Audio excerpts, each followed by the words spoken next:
2020 সালে। পেঁয়াজ ছাড়াও কিন্তু রান্না হয়। হ্যাঁ, আমি কিন্তু করি, আমি করি তো, আমাদের বাসায় করে। 2021 সালে। পেঁয়াজ ছাড়াও কিন্তু রান্না হয়।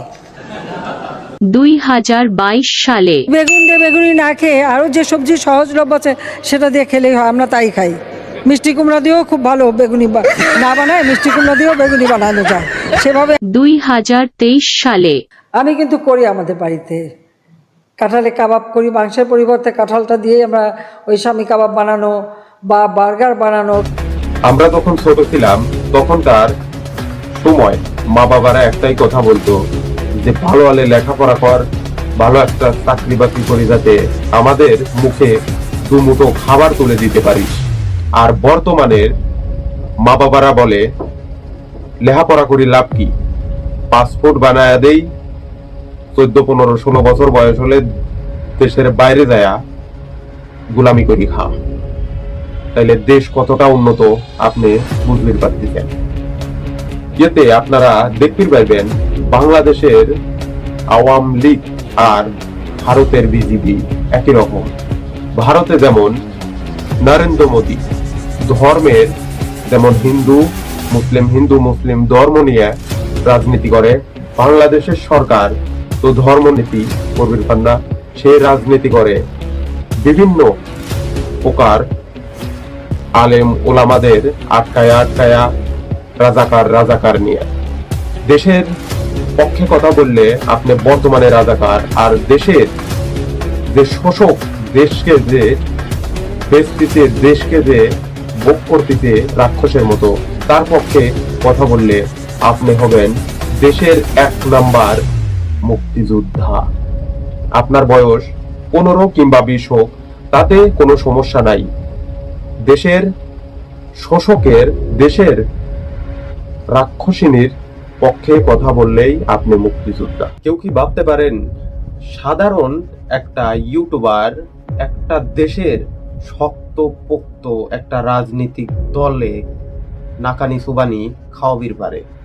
সেই বিষয়ে আজ কথা কব, দয়া করে ভিডিওর শেষ পর্যন্ত দেখবেন।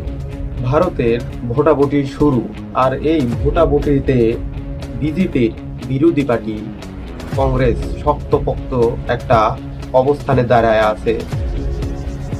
তার চেয়ে ভয়ঙ্কর একটা তথ্য হলো, কেউ কি ভাবছে সাধারণ একটা ইউটিউবার একটা রাজনৈতিক দলকে নাকানি সুবানি খাওয়াবে পারে? सिसोदिया के लॉयर ने यही चीज बताने की कोशिश करी थी दिल्ली हाई कोर्ट को कि यहाँ पे कोई मनी ट्रेल नहीं है। इनफैक्ट इस पॉलिसी से देश की जनता को फायदा हुआ क्योंकि सरकार का रेवेन्यू बढ़ गया था इस पॉलिसी की वजह से। जिसके बाद पहले ही आपको दिखाया था कि ध्रुव राठी की वीडियोस को हरियाणा के गांव-गांव में प्रोजेक्टर के थ्रू दिखाया जा रहा है, बट ये अब हरियाणा तक ही सीमित नहीं है, क्योंकि आज एक वीडियो इंटरनेट पे काफी तेजी से वायरल है एंड इस वीडियो को ध्रुव राठी ने अपने इंस्टाग्राम एंड ट्विटर पे भी शेयर किया था, जो की है पश्चिम बंगाल की वीडियो, जिसमें गवर्नमेंट कॉलेज के बाहर ध्रुव राठी की वीडियोस को प्रोजेक्टर के थ्रू दिखाया जा रहा है। एंड यही नहीं, एक और वीडियो पश्चिम बंगाल से ही है जहां पर पिकअप वैन में प्रॉपर एलईडी लगा करके पब्लिक के बीच में गांव-गांव में घुमा करके वीडियो दिखाया जा रहा है। तो इस हिसाब से लगता है कि ध्रुव राठी का जो 100 करोड़ पीपल तक पहुंचने का मिशन है, कहीं ना कहीं वो सक्सेस होता हुआ नजर आ रहा है। ধ্রুব রাঠির এই ভিডিওগুলো কলকাতা, মধ্যপ্রদেশ, আন্ধ্রা সহ বিভিন্ন প্রদেশের রাস্তার ধারে প্রজেক্টর লাগিয়ে দেখানো হচ্ছে।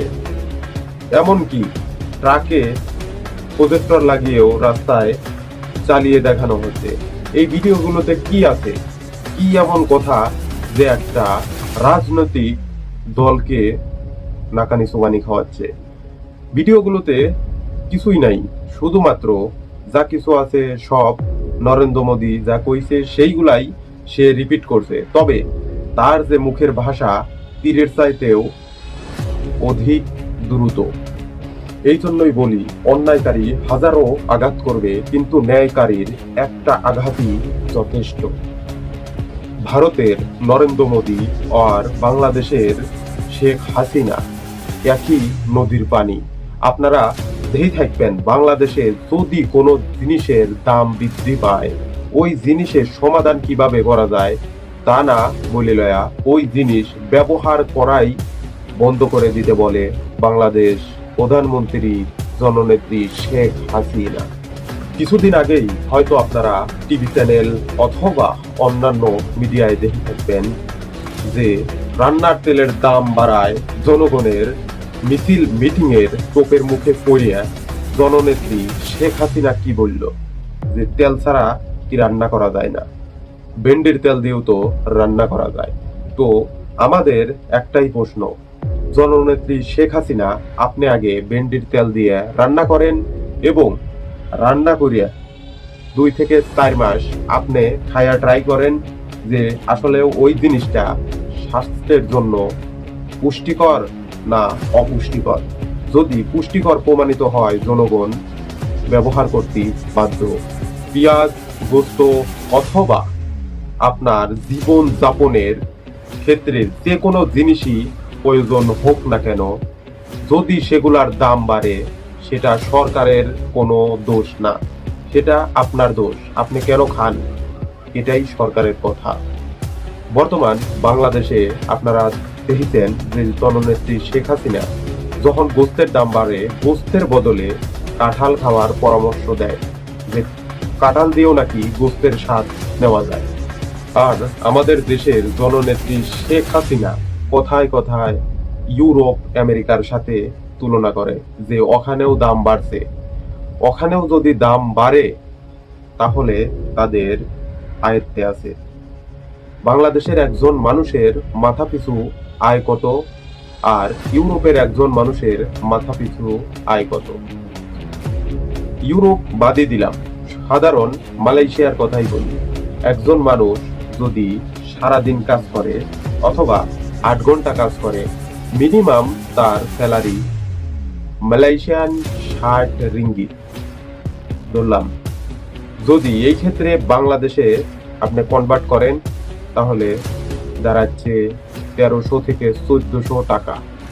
তো 8 ঘন্টায় কাজ করায়া আপনি কি 1000 থেকে 1400 টাকা দেন? আমরা যখন ছোট ছিলাম তখনকার সময় মা বাবারা একটাই কথা বলতো যে ভালো হলে লেখাপড়া কর, ভালো একটা চাকরি বাকরি করে যাতে আমাদের মুখে 2 মুঠো খাবার তুলে দিতে পারিস। আর বর্তমানের মা বাবারা বলে লেখাপড়া করি লাভ কি, পাসপোর্ট বানায়া দেই, 14, 15, 16 বছর বয়স হলে দেশের বাইরে যায়া গোলামি করি খা। তাইলে দেশ কতটা উন্নত আপনি বুঝতে পারতেছেন।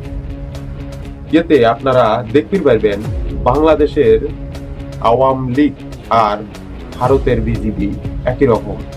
ভারতে যেমন নরেন্দ্র মোদী ধর্মের যেমন হিন্দু মুসলিম ধর্ম নিয়ে রাজনীতি করে, বাংলাদেশের সরকার তো ধর্মনীতি করবে না, সে রাজনীতি করে বিভিন্ন প্রকার আলেম ওলামাদের আটকায়া রাজাকার নিয়ে।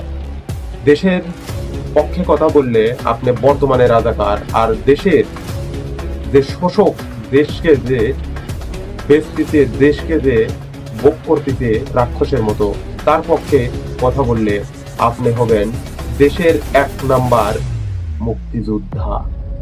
আপনার বয়স 15 কিংবা 20 হোক, তাতে কোনো সমস্যা নাই। দেশের শোষকের, দেশের রাক্ষসিনীর পক্ষে কথা বললেই আপনি মুক্তিযোদ্ধা।